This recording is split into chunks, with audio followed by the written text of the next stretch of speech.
Sous les ruelles anciennes de Jérusalem, quelque chose dort depuis 2000 ans. Une structure massive. Un lieu sacré. Le témoin silencieux d'un miracle qui a traversé les siècles. Et aujourd'hui, Israël vient de déterrer ce que le monde attendait sans le savoir. Ce qui émerge du sol pourrait bien changer la façon dont on regarde l'histoire. Et même ce qu'on croit impossible. Pendant plus de 2 millénaires, la piscine de Siloé n'était qu'un nom. Quelques lignes dans l'évangile de Jean. Une référence mystérieuse à un bassin où Jésus aurait guéri un aveugle de naissance. Mais voilà. Ce qui était considéré comme un simple récit religieux vient de prendre une forme bien réelle. Des archéologues israéliens ont mis au jour les vestiges originaux de cette piscine. Et ce qu'ils ont trouvé dépasse toutes les attentes. Des marches en pierre sculptées à la main. Des murs massifs. Des systèmes hydrauliques d'une complexité stupéfiante. Tout est là, intact, comme si le temps s'était arrêté juste avant la destruction de Jérusalem par les Romains en l'an 70. L'autorité des Antiquités d'Israël et la fondation Cité de David ont coordonné ces fouilles pendant des mois. Leurs équipes ont creusé, analysé, documenté chaque pierre, chaque fragment, chaque détail architectural. Et les conclusions sont aussi précises que troublantes. Ce bassin monumental était bien plus qu'une simple fontaine. C'était un mikvé géant, un bain rituel de purification utilisé par des milliers de pèlerins montant vers le temple de Jérusalem. Un lieu central dans la vie religieuse de l'époque. Un point de passage obligé pour ceux qui cherchaient à se purifier avant d'entrer dans l'enceinte sacrée. Les fouilles ont révélé des marches descendantes sur 3 côtés du bassin. Larges, régulières, taillées avec une précision qui force le respect. Ces marches ne sont pas juste des vestiges archéologiques. Elles racontent une histoire. Celle d'un homme aveugle de naissance qui, guidé par la voix de Jésus, est descendu tâtonner ces mêmes pierres avant de plonger dans l'eau. Et d'en ressortir en voyant pour la première fois de sa vie. Ce miracle, longtemps considéré comme symbolique, trouve aujourd'hui un ancrage physique. Un lieu réel. Une géographie vérifiable. Mais la piscine de Siloé n'est pas une découverte récente au sens strict. En 2004, lors de travaux d'égout à Jérusalem, des ouvriers sont tombés par hasard sur une partie du site. À l'époque, personne n'imaginait l'ampleur de ce qui se cachait sous leurs pieds. Les autorités ont alors décidé d'entamer des excavations limitées.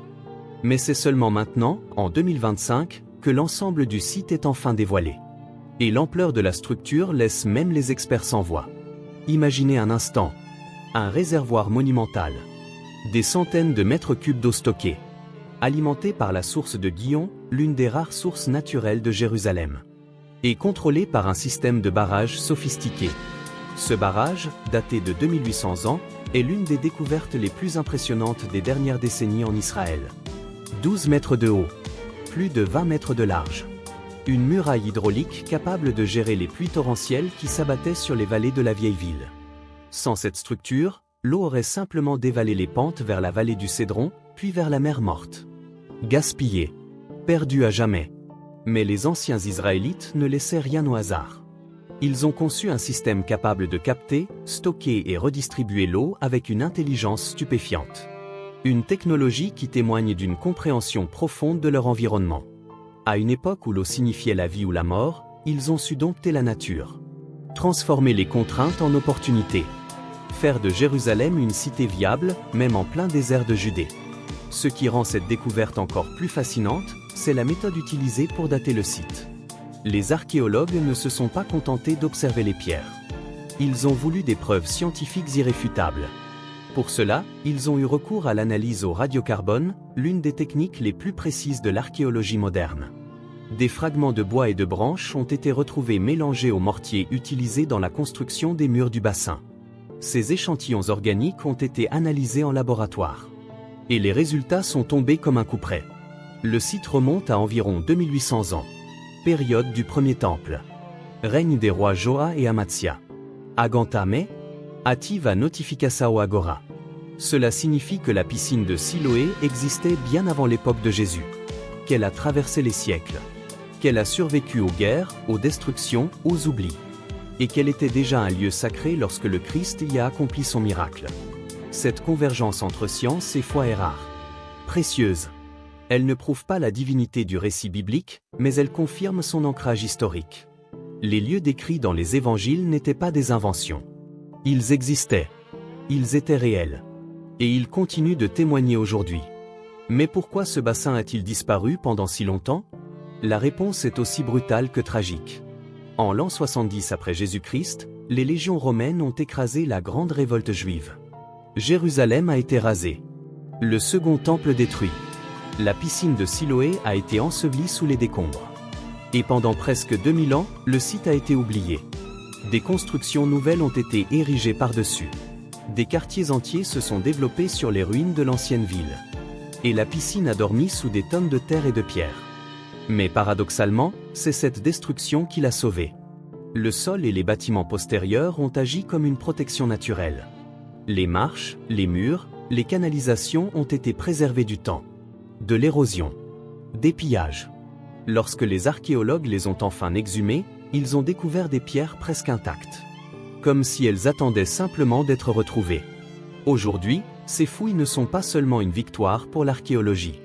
Elles sont un pont entre le passé et le présent. Entre le texte sacré et la réalité tangible. Ziv Orenstein, directeur des affaires internationales de la Fondation Cité de David, a déclaré que cette découverte est l'une des confirmations archéologiques les plus inspirantes de la Bible. Et il a raison. Parce que ce qui émerge du sol ne raconte pas seulement une histoire religieuse. Cela raconte l'histoire d'un peuple, d'une civilisation, d'une ingéniosité humaine capable de défier les siècles. Le royaume de Judée faisait face à des défis environnementaux constants. Sécheresse prolongée, tempêtes violentes, pénurie de ressources naturelles. Dans un tel contexte, l'eau était plus précieuse que l'or. Et les habitants de Jérusalem l'ont compris. Ils ont construit des infrastructures pour capturer chaque goutte de pluie, pour stocker l'eau pendant les mois de sécheresse, pour protéger les vallées des crues soudaines. Ce système hydraulique n'était pas un luxe. C'était une question de survie. Et cette sagesse hydraulique résonne encore aujourd'hui. À une époque où les changements climatiques menacent nos ressources, les anciens Israélites nous rappellent une leçon essentielle.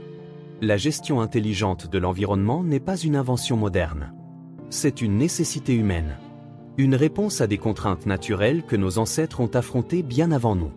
Mais au-delà de l'ingénierie, la piscine de Siloé possède une dimension spirituelle profonde. Pour les premiers chrétiens, ce lieu était sacré. Pas seulement parce qu'un miracle y avait eu lieu, mais parce qu'il symbolisait quelque chose de plus grand. La foi, la confiance, l'obéissance qui mène à la transformation. Dans l'évangile de Jean, chapitre 9, verset 7, Jésus ordonne à l'aveugle, « Va te laver dans la piscine de Siloé ». L'homme obéit, descend les marches, se plonge dans l'eau, et ressort en voyant. Ce récit n'est pas qu'un miracle physique. C'est une métaphore puissante. Celle du passage des ténèbres à la lumière. De l'ignorance à la connaissance. De l'impossibilité à la réalité. Et aujourd'hui, alors que les archéologues révèlent les pierres mêmes sur lesquelles cet homme a marché, le miracle prend une nouvelle dimension. Il n'appartient plus seulement au domaine de la croyance. Il s'inscrit dans la matière, dans l'histoire, dans la géographie. Si ça vous a laissé sans voix, appuyez sur j'aime maintenant. Prouvez que vous voulez plus de secrets comme celui-ci. Les fouilles ont également révélé des inscriptions et des traces d'utilisation rituelle.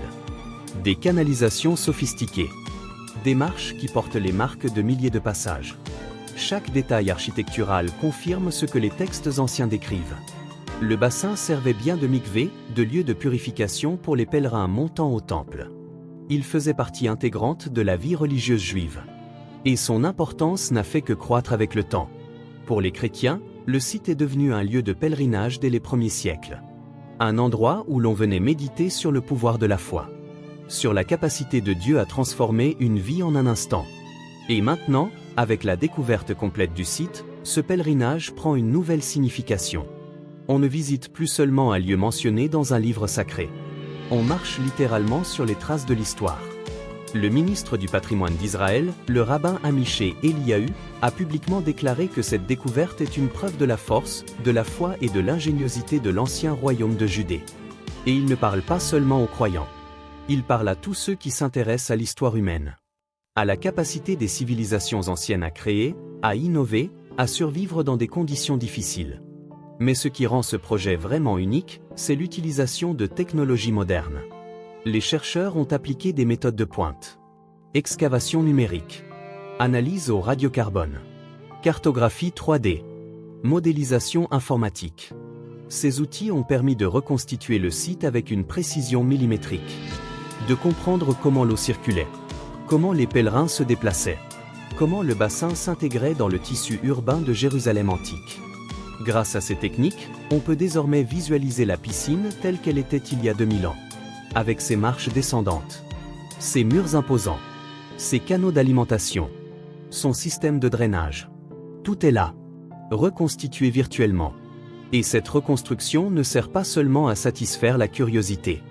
Elle aide à comprendre la vie quotidienne de l'époque. Les rituels, les croyances, les pratiques sociales. Ce mariage entre archéologie et technologie ouvre de nouvelles perspectives.